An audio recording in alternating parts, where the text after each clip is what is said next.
আমি প্রায় 2 বছর জেলে ছিলাম এবং খুবই অন্যায়ভাবে, কোনো কারণ ছিল না, এখনও জানি যে আজ পর্যন্ত কোনো চার্জশিট হয়নি, বেলে আছি, আমি আমার কাজ করে যাচ্ছি। যখন জেলে ছিলাম তখন আমার মুক্তির ব্যাপারে আমার ঘনিষ্ঠ অনেকের কাছে, যারা রাজনীতিতে আমার সঙ্গে বিভিন্নভাবে যুক্ত, তাদের কাছে আমার দলের পক্ষ থেকে আমার মুক্তির সপক্ষে বিবৃতির জন্যই গেছে। অনেকে বিবৃতিতে সইও করেনি। 2জন মানুষ বাংলাদেশে যারা যখন যেখানে পেরেছেন আমার মুক্তির কথা বলেছেন। একজন বেগম জিয়া, আরেকজন ডক্টর জাফরুল্লাহ চৌধুরী। এই কৃতজ্ঞতার কারণেই আমি এর মধ্যে বেগম জিয়া মুক্তি পাবার পরে দেখা করতে গেছিলাম। আর উনি যখন কালকে আমাকে ফোন করেছেন তখন আমি মনে করছি যে আমার আসতে হবে। এজেন্ডাকে আমি কিন্তু জানিও না। জাফর ভাই মাঝে মাঝে কিছু কিছু টেকেন ফর গ্র্যান্টেড মনে করেন। মানে উনি ফোন করে আমাকে বলছেন, কালকে কিন্তু তুমি একমাত্র বক্তা, রাজনীতিবিদ কাউকে বলিনি, তুমি আসবে। আমি তো ঘটনাই জানি না কিসের বক্তা, কোথায় কি হচ্ছে যে আমি সেখানে বক্তা। আবার ওনার কথা ঠিক মতো শোনাও যাচ্ছে না, জিজ্ঞেসও করতে পারছি না। উনি আবার বললেন যে আমার কাগজ কি করবো, অফিসে পাঠিয়ে দেবো, তুমি কি কালেক্ট করতে পারবে? পাঠান। আমি কালেক্ট করেছি, সেটাই পড়েছিও। মানে এখানে আসবার পরে আমার মনে হচ্ছে যে উনি যে কারণে আমাকে ডেকেছেন, আসলে ওই কারণ আমার কাছে খুব কাজ করছে না। আমার কাছে যে কৃতজ্ঞতা বোধ আছে সেই কারণে এসেছি। আর জাফর ভাই আসলে খুব বড় মাপের মানুষ। আমাকে পাশে দেখে এরকম করে বললে কেমন লাগে, কিন্তু এটা এরকম একটা সত্য, দেশের মধ্যে যখন নৈতিকতার খুব বড় সংকট, মানবতা প্রায় অনুপস্থিত, মানে দেখাবার মতো, দৃষ্টান্ত দেবার মতো, ধরেন আমার ছেলে মেয়ের কাছে, আমার বয়সে অনেকেরই নাতি নাতনি আছে, আমার সরাসরি নাই, তাদের কাছে কোনো ব্যক্তিত্বকে হাজির করাতে তুমি একে অনুসরণ করতে পারো, এরকম নাই বলতে গেলে। আমাদের দেশে ব্যক্তিত্ব আছেন অনেক বড় বড়, কিন্তু কেউ একজন ইকোনমিক্সের বড় প্রফেসর, কিংবা কেউ ধরেন অন্য কোনো বিষয়, ফিজিক্সের উপরে খুবই অগাধ পাণ্ডিত্য, মানে কাউকে উল্লেখ করছি আমি, কাউকে ইঙ্গিত করছি না, হয়তো কেউ নোবেল প্রাইজ পেয়েছেন, আবার বলছি কাউকে ইঙ্গিত করছি না, তারপরেও তাকে ওরকম করে দেখানো যায় না। কারণ আমি দেখাতে চাই একজন মানুষকে, যিনি মানুষের জন্য কল্যাণ করতে চান, মানবতার জন্য নিবেদন আছে, এবং যাকে নিয়ে প্রশ্ন করা যাবে না। আমি মনে করি ডক্টর জাফরুল্লাহ বাংলাদেশে বর্তমানে একজন মানুষ আছেন, এই কারণেই আমার আশা। কিন্তু উনি যে বিষয়টা নির্বাচন করেছেন এবং যে ব্যাপারে আমাকে বলতে বলছেন, সেটার সমস্যা হলো এই, আমি এটা তার মানে এজেন্ডাটা পাবার পর থেকেই ভাবছি কি করতে পারি। বাজেটের উপর আমি ডেফিনেটলি বলতে পারি, বাজেটের উপর আমি পড়াশোনা করেছি। আমার দলের পক্ষ থেকে আমি একটা সেমিনারও করেছি যেখানে এক্সপার্টরা ছিলেন। এই বাজেটটাকে আমি ঠিক বাজেটের মতোই মনে করি না। আজকের প্রথম আলোর 2টো সংবাদের আমি শুধু শিরোনাম পড়াবো, আপনার দেখাবো। অসঙ্গতি ও কৌশলে ভরা বাজেট বরাদ্দ। আজকে তো পাবেন, আপনারা প্রথম আলো পড়বেন, এই নিউজটা পড়ে দেখবেন। মানে এমনিতে বলে statistics is a lie, is a damn lie, a blatant lie. মানে অনেকে আবার এরকম করে বলেন মিথ্যা 3 রকম, একটা হচ্ছে ব্ল্যাটেন্ট লাই, একটা damn lie, and the third one is statistics. বাংলাদেশের এইবারের বাজেটে তাই করা হয়েছে। করে ফরজারি কীরকম ধরেন, দেখানো শিক্ষা খাতে অনেক বরাদ্দ দেওয়া হয়েছে, কিন্তু এই বরাদ্দের মধ্যে ছাত্রদের মিছিল দমন করবার জন্যে, কন্টেন করবার জন্য যে এক্সপেন্ডিচার হয় পুলিশের জন্যে, সেটাও শিক্ষা খাতের বাজেট। যেমন ধরেন মেডিকেল বাজেট, এইটাতে হসপিটাল নির্মাণ করবে যে কনস্ট্রাকশন এক্সপেন্ডিচার, অন্যান্য কিছু, ওইটাও মেডিকেল বাজেট। আপনি এত বড় ক্রাইসিসে কি চাচ্ছেন? Hospital facility. তো হসপিটাল একটা বানিয়ে দিল, তার মধ্যে অক্সিজেন নেই, তার মধ্যে আইসিইউ নেই, তার মধ্যে নেসেসারি অ্যামাউন্ট পরিমাণ মতো বেড নাই। তো ওই হসপিটাল মানে অনেক বড় কনস্ট্রাকশন এবং অনেক বড় লুট। আমি তো ওটার বিরোধিতা করব, ওইটা কোনো বরাদ্দ নাই। এবং যেটা করা হয়েছে এইবারের বাজেটে, ধরেন করোনাই তো এবারে সামনে আমাদের মূল টার্গেট। আমরা কেউ কিন্তু জানি না যে এটা কতদিন চলবে। এই হেলথের ডিজি হঠাৎ বুঝলাম না করোনা থেকে মানে মুক্ত হওয়ার পরে সে কেন বললেন 2 বছর 2.5 বছর পর্যন্ত চলতে পারে, এবং তখন নিজে বলছেন জাস্ট রিকভার্ড ফ্রম করোনা, এবং বলছেন মনে হয়েছে তো ভালোই। তারপরে ওবায়দুল কাদের সহ সব শার্টিং শুরু করে দিল। রাত্রেবেলা উনি যখন বলছেন তখন একটা বিধ্বস্ত মানুষ মাপ চাচ্ছেন। কি বললেন, কি মাপ চাইলেন? আমি সরকারের কাছে জিজ্ঞেস করেছি, এখনো করছি, আচ্ছা 2 বছর পর্যন্ত চলবে না, কতদিন পর্যন্ত চলবে বলেন তো? Nobody knows. Even the World Health Organization তারাও বলতে পারে না। এখন নাকি সেকেন্ড ওয়েভ শুরু হয়েছে, এরপরে থার্ড ওয়েভ হতে পারে, লাইক সুনামি। অনেকেই এরকম করে এক্সাম্পল দিয়েছে। আবার বাংলাদেশের এক্সপার্ট যারা আছে তারা বলেছেন, একটু আগে আমি দেখলাম মামুন ভাই বললেন অথবা মহিবুল্লাহ ভাই বললেন, আমি জানি না, পিকের আমরা কাছাকাছি, মানে এখনো পিকে যাইনি। এটা মোশতাকও বলেছে কালকে, পিকেই যায়নি। তাহলে এটা কতদিন চলবে? এই বাজেট মানে কি? It should have been absolutely A corona budget. করোনার ব্যাপারই নাই তো এটার মধ্যে। এই যে বাজেটটা টার্গেট হবে আমি করোনা ফেস করব এরকম করে, এবং করোনা ওভার করব, তারপরে ইকোনমি ফেস করব। আমাদের প্রধানমন্ত্রী জাফরুল্লাহ ভাই আবার মাইন্ড করেন না, কবিতা টবিতা বলতে পছন্দ করেন, দেখেছেন তো? এই করোনার মধ্যে কবিতা বলেছেন যে, কিন্তু ওই কবিতা দিয়ে আমার কি হলো? গ্রাম লেভেলে, ইউনিয়ন পর্যায়ে, যেটা জাফর ভাই তার প্রস্তাবনার মধ্যে বলেছেন, যাতে এইটা টেস্ট করা যায়, টেস্ট করার পরে চিকিৎসার ব্যবস্থা করা যায়। অ্যাটিটিউডই নেই তা গভর্নমেন্টের। গভর্নমেন্টের আগে ঠিক করতে হবে যে আমি এটা টেস্ট করব। করোনার এগেইনস্টে ফাইটটা কি? যেহেতু ভ্যাকসিন আবিষ্কার হয়নি, তার মানে আগে আপনার টেস্ট করতে হবে, যেটা ওয়ার্ল্ড হেলথ অর্গানাইজেশন প্রথম থেকে বলছে টেস্ট টেস্ট টেস্ট। কত কথা সবাই জানে, আমি এখন পর্যন্ত কত টেস্ট করতে পারি? আমাদের এখানে এক্সপার্টরা বলছেন 25,000 মিনিমাম টেস্ট করতে হবে। আমি তো মনে করি 25,000 কথা ঠিক বলা হয়নি, minimum it should be 50,000 every day. তো আমি কয়টা করতে পারছি? এবং সেটা করতে যে পারছি না, এবং সেটাও আবার নিচের লেভেলে, যেখানে সোশ্যাল ট্রান্সমিশনের ভয় বেশি। সামনে কোরবানিতে আর একবার ভাইরাস নিয়ে সব বাড়ি যাবে না? আমরা তো এক ঈদে, এক ছুটিতে করোনা ভাইরাসকে, যে করোনা নিজে নিজে ট্রাভেল করতে পারে না, ওদেরকে ট্রাভেল করবার ব্যবস্থা করে দিলাম, গ্রামান্তরে যাতে যায়। আমাদের সরকারের বিরাট কৃতিত্ব। এবং কি মজার ব্যাপারে দেখেন, এতই বড় নৈতিকতার অধঃপতন হয়েছে, আবার এসে টেলিভিশনের সামনে বক্তৃতা করে আমাদের মহান নেত্রীর এই লড়াইয়ের কারণে করোনাকে আমরা মোকাবেলা করতে সক্ষম হয়েছি। সারা দুনিয়া নাকি আমাদের প্রধানমন্ত্রী করোনা মোকাবেলার সাফল্যে চমৎকৃত হয়েছেন। ওই যে বলে না, ব্ল্যাটেন্ট লাই, ড্যাম লাই, তারপরে হলো স্ট্যাটিস্টিক্স। মির্জা আজিজ তিনি নিজে বলেছেন, এখানে দেখবেন আরেকটা, বাজেটে অসামঞ্জস্য, অস্বচ্ছতা আছে। পুরা বিষয়টা একটা বিভ্রান্তির মধ্যে ফেলবার জন্য, মানুষকে একটা ব্লাফ দেবার জন্য মেডিকেল বাজেটটা সেরকম করে প্লেস করা হয়েছে। তারপরে আবার বলেছে 10,000 কোটি টাকার একটা থোক বরাদ্দ দিয়েছি।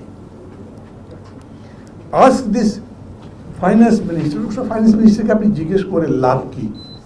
অনেকে জিজ্ঞেস করেছে 5,68,000 কোটি টাকার বাজেট, ডেফিসিট হলো 2 লক্ষ কোটি টাকার মতো। এই 2 লক্ষ কোটি টাকা কোথায় আসবে? 1 লক্ষ কোটি টাকা বলছেন ব্যাংক থেকে নেওয়া যাবে।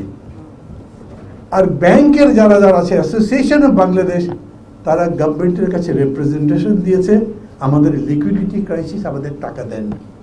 Can you imagine? গভর্নমেন্ট বলছে যে আমরা ব্যাংক থেকে নেবো, ব্যাংক বলছে আমাদের কাছে নেই, আপনারা দেন। মানে এটা তো মকারি একটা রীতিমতো। তারপরে আবার বাজেটের যেটা রেভিনিউ সাইড দেখানো হয়েছে, বলেছে এনবিআর, মানে ধরেন বাকি যে বাজেটের প্রসঙ্গ আছে সেইখানে অন্তত দেশের মধ্যে থেকে তারা 3.5 লক্ষ কোটি টাকা তুলবেন, এনবিআর দেবে 3,20,000 কোটি টাকার মতো।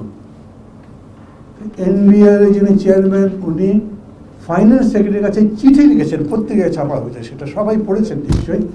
উনি বলেছেন আমাদের সর্বাত্মক চেষ্টার পরেও আমরা 2 লক্ষ কোটি টাকার বেশি দিতে পারবো না।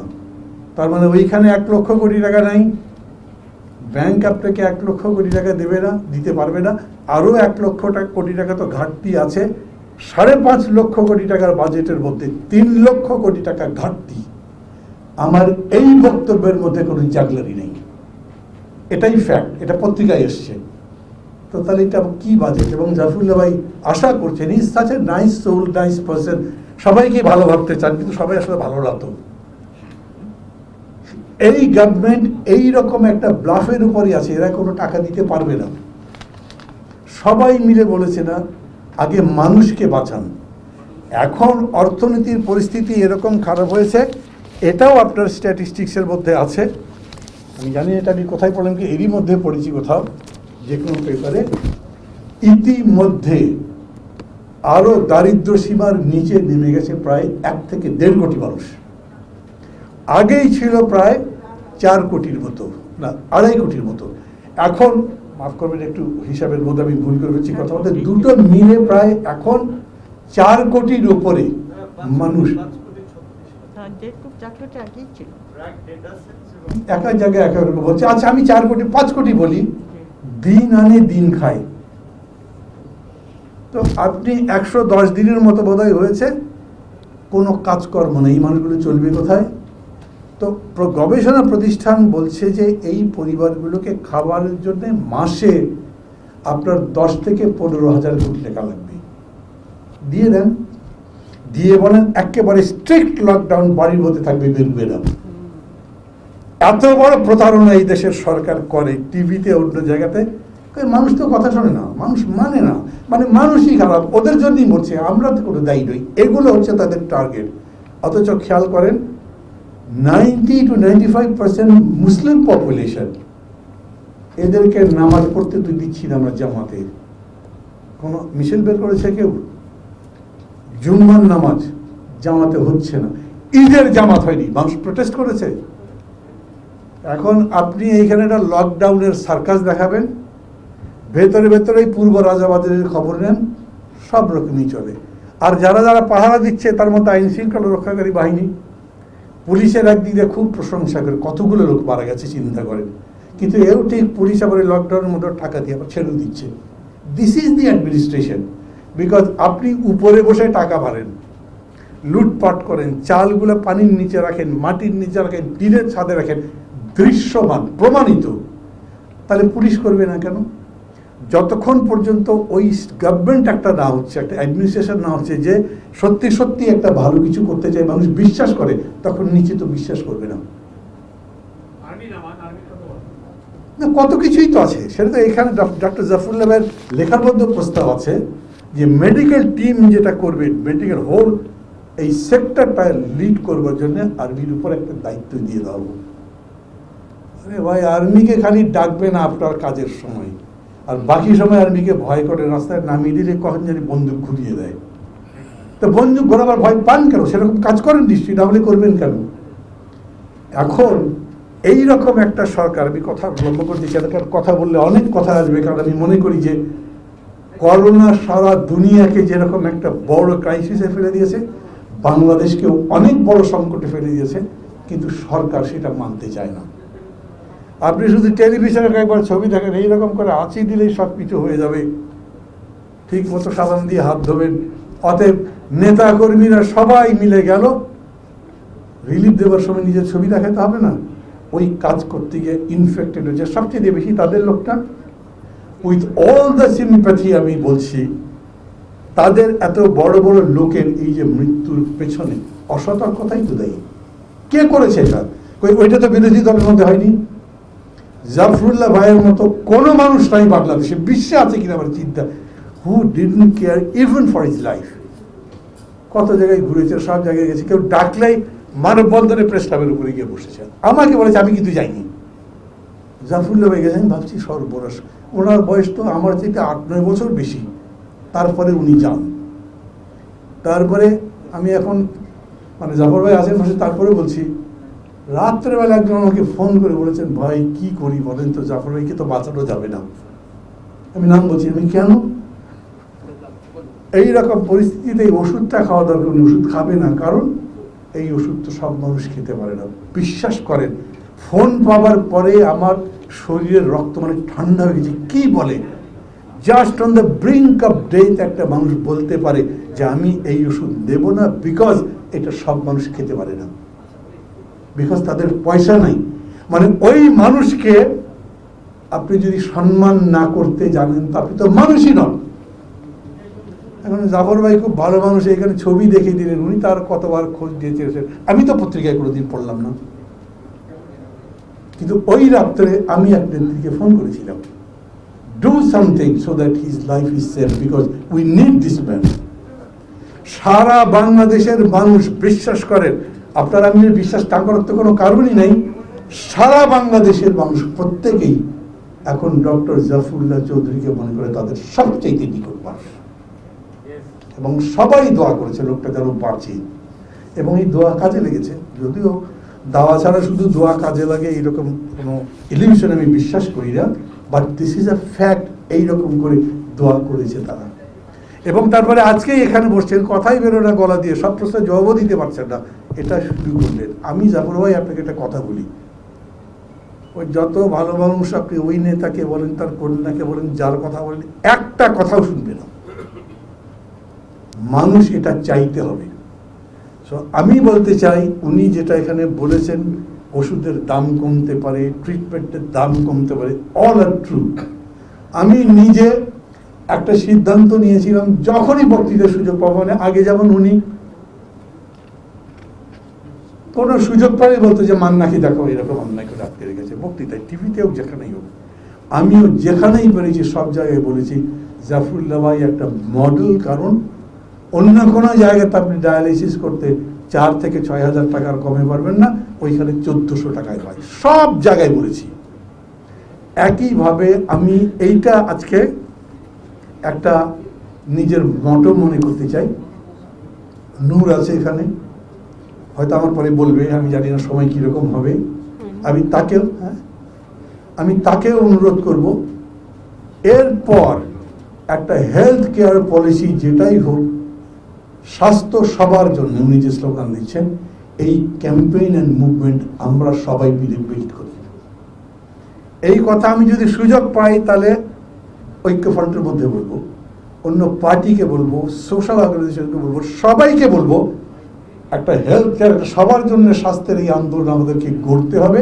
এবং সেই জন্যে জাফরুল্লাহ ভাই তো এখন ভালো করে কথা বলতে পারছেন, যখন কথা বলবে তাকে ম্যাক্সিমাম জায়গাতে নিতে চাই। জাফর ভাইকে আরো যত পারেন, he is a man who can be utilised একটা স্বাস্থ্য আন্দোলনের জন্য। আমি এখনই বলে রাখছি, প্রথম যেদিন উনি কথা বলতে পারবেন সেই দিনই আমি ওনার কাছে অপরচুনিটি চাইব, যাতে মানুষের সামনে আমি তাকে দিতে পারি। অন্য কেউ নিলে তাও নেবে, কিন্তু that will be streamline, whole world শুনবে। এখন তাকে সারা দুনিয়া শুনতে চাই, বিশ্বাস করেন, বাঙালি যেখানে যেখানে আছে। এবং আমাদের আন্দোলন একটাই হচ্ছে, আরো কম পয়সায় ওষুধ পাওয়া যায়, আরো কম দামে চিকিৎসা করা যায়। এটা আমার demand to the government, to the state, দিতে হবে আমাকে। এবং যুক্তিগুলো উনি বলবেন, সেই যুক্তির ফেরিওয়ালা আবার আমরা হব সারা বাংলাদেশে, সমস্ত জায়গাতে। সেরকম করে যদি সেটা যদি আমরা একটা সোশ্যাল মুভমেন্টের মতো করতে পারি, তাহলে এটা সাকসেসফুল হতে পারে। আদারওয়াইজ কিন্তু এটা হবার সম্ভাবনা খুব কম, কারণ শুনবে না। মানে এটাকে কল্পনা করা যেতে পারে যে গণস্বাস্থ্যের কিট নিয়ে এক পাশের উপরে হয়ে গেছে, এই নকরা ছকরা করে, নয়ছয় করে। যে কেউ কিন্তু বুঝতে পারছে যে এটা কত খারাপ, কি অন্যায় সরকার করছে। এবং তারপরেও বাস্তবতা হচ্ছে, সেই অপোজিশন আমার দেশে নাই যারা এই আন্দোলন করে বলতে পারবে যে তোমাকে এই কিট 7 দিনের মধ্যে ডিসিশন করতে হবে। বিএসএমএম এর যারা কর্তৃপক্ষ, তারা এমন কি এসে গেছেন যে তারা বলবেন আমি এখন পারছি না, তখন পারছি না। রেমডেসিভিরের জন্য তো সময় লাগলো না। আরো অনেক বিষয় বলতে পারি। একজন লোক ব্যাংকের টাকা চুরি করেছে, তারপরে সেই ব্যাংকের এমডিকে গুলি করতে চেয়েছে, রাতের অন্ধকারে হেলিকপ্টারকে এয়ার অ্যাম্বুলেন্স বানিয়ে আপনি বাইরে পাঠিয়ে দিতে পারেন। আর গণস্বাস্থ্যের কিট এইটা পরীক্ষা করে আজকে সকালেও, যেটা একটু আগে মহিবুল্লাহ ভাই বললেন আমাদের আরও সময় লাগবে, আমি জিজ্ঞেস করতে পারি কেন সময় লাগবে, কি করেন কি আপনারা? মানুষের জীবনের প্রশ্ন, বিএসএমএম অথরিটির কোনো শক্তি আছে নাকি, তাদের কোনো অধিকার আছে নাকি যে তারা এরকম করে সময় ক্ষেপণ করবে? আবার বলি, একটা শব্দ বলতে খুব পছন্দ করি, আর সেই শব্দ বললে পরেই আমাকে পরে বিপদ বলে, ভাই এটা কিন্তু আমার শব্দ, আমি আগে বলতাম। পুতু পুতু করার সুযোগ নেই। You have to do it now. Now means now. এটা নিয়ে তাল বাহানা করবেন, তার জন্য জবাব দিতে হবে। এবং আমি এই ল্যাঙ্গুয়েজে কথা বলতে পছন্দ করি। আজকে যে অপরাধ করছেন যদি মনে করেন আজ বেঁচে গেছেন, কালকেও যে বাঁচবেন তা কিন্তু বাঁচবেন না। আর সোলাং আমি আমার কথা বলছি, আই উইল বি দেয়ার, এই মানুষগুলোর হিসাব আমি রাখছি, কোনো মানুষ ছাড়বো না। কি কারণে করবেন এটা? চিকিৎসা করতে পারে না, টেস্ট করতে পারে না, আই এম নট শিওর। আমি যদি কালকে নিজের মধ্যে সন্দেহ করি যে আমার মধ্যে এই অসুখটা হয়েছে কিনা, আমি টেস্ট করতে গেলে যে পারবো তার তো কোনো গ্যারান্টি দেখি না। আমি মুজাহিদ ইসলাম সেলিম সাহেবকে, তার একজন মানে জুনিয়র কর্মীকে বললাম যে ওনার টেস্ট করার জন্য প্রধানমন্ত্রীকে বলতে হয়। ভাই প্রধানমন্ত্রী তো ওনার জন্য বলেছেন, আমার জন্য তো বলবেন না, আমার কি হবে? I am not sure. প্রধানমন্ত্রী যদি আমার জন্য না বলেন তাইলে জাফর ভাইয়ের জন্য হয়তো বলেছেন। এটা জাফর ভাই কি ভদ্রতার করে বললেন নাকি আমি জানি না, হয়তো বলেছে, আমি তো বলেছি পত্রিকায় পড়িনি। কিন্তু প্রতিদিন আছে, ঘুরতে ঘুরতে 3-4টা হসপিটালে গিয়ে টেস্ট করতে পারি, দেন হি ডাইড। প্রতিদিন পাওয়া যায়, এবং প্রত্যেকটা হসপিটাল এখন পর্যন্ত এটা করছে, ভর্তি করব, ট্রিটমেন্ট করব, আগে কোভিড টেস্টের রেজাল্ট দেন।